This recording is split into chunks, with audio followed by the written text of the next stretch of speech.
CPIM Tripura রাজ্য কমিটির উদ্যোগে প্রয়াত সীতারাম ইয়েচুরির স্মরণ সভার আয়োজন করা হয় আগরতলা রবীন্দ্র ভবন হলে।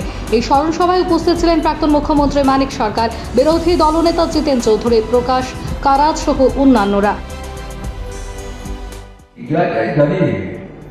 একে তো চলতে যাওয়া যায় না, এর বিরুদ্ধে শুধু তো বিবৃতির প্রশ্ন না, মাঠে আসতে হবে।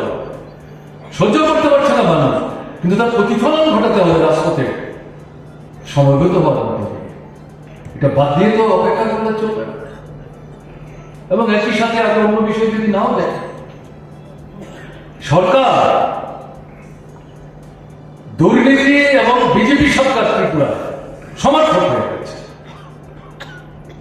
কোন অফিসে পয়সা ছাড়া, ঘুষ ছাড়া কোনো কাজ হয় না। আপনারা দেখেছেন বিধানসভা বিরোধী দলের জড়িত বিধায়ক, মুখ্যমন্ত্রী অফিসের জড়িত অফিসার, তাকে ইঙ্গিত করে যেভাবে বললেন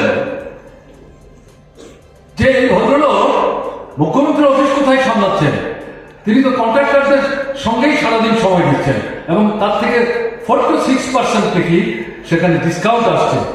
এবং এটা ঘুরিয়ে এটা তো মন্ত্রিসভার সদস্যদের বিরুদ্ধে সেখানে আঙুল তুলবার চেষ্টা করেছে।